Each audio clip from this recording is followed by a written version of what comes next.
আজকে একটু বাজারে যাব, সামান্য কিছু কেনাকাটা আছে, তাই জন্য রেডি হচ্ছি। আগে মেয়েদেরকে রেডি করে দিচ্ছি, তারপর আমি নিজে রেডি হব।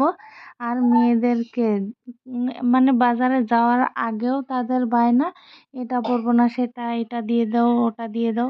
তারপর বাজারে গিয়েও তাদের বায়না, আমি ওদেরকে রেডি করে দিচ্ছি। আর আমাকে বলছে কোথায় যাব, আমি বলছি বাজারে যাব একটু। ও বলছে না, আমি বাজারে যাব না, আমি এম বাজারে যাব, আমি এম বাজারে যাব।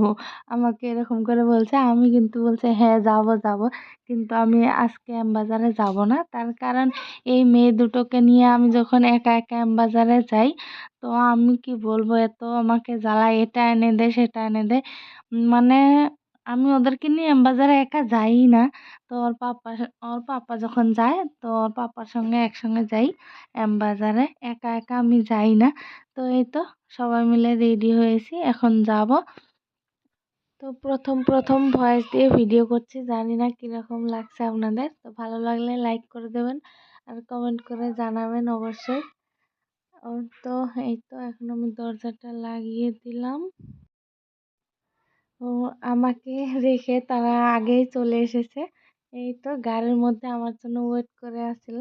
আমি এসে দেখি গাড়ি ছাড়ছে, আমার মেয়ে আমাকে ডাকছে, ভাবছে টোটো নাকি আমাকে ছেড়েই যাবে।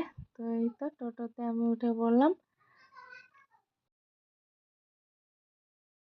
তারপরে এই যে দোকানটাতে এলাম, এই দোকানটার মধ্যে আসার জন্য আজকে বাজারে আসা। তো কিছু কেনাকাটা মানে এই থ্রি পিসগুলো নেব, এগুলো বাড়িতে রেগুলার পরে থাকি, তো এগুলোই নিতে এসেছি এখানে। আর এগুলো পরেও খুবই আরামদায়ক, বাড়িতে কাজ করা একদম সুবিধা, খুবই ভালো লাগে পরে থাকলে। এখন যাচ্ছে আরেকটা দোকানে। বাজারে এলে জানেন না, এটার দরকার সেটার দরকার একদম। এখানে একটা ভাজার দোকান আছে, মানে চানা ভাজা, আরো ছোট ছোট এগুলো বিস্কুট, তারপর ভুজিয়ে, আরো ছোট ছোট নিমকি, এগুলোর দোকান।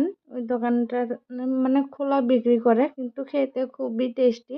আমি যখনই বাজারে আসি আর এগুলো আমি একদম নিয়েই যাব। আমার খুবই ভালো লাগে সকালে এগুলো অল্প চার সঙ্গে খেলে, বিকেলবেলারও হয়। তো এগুলো একটু করে নিলাম। আজকের ভিডিওটা এই পর্যন্তই শেষ করছি। তো আশা করছি আপনাদের ভালো লেগেছে।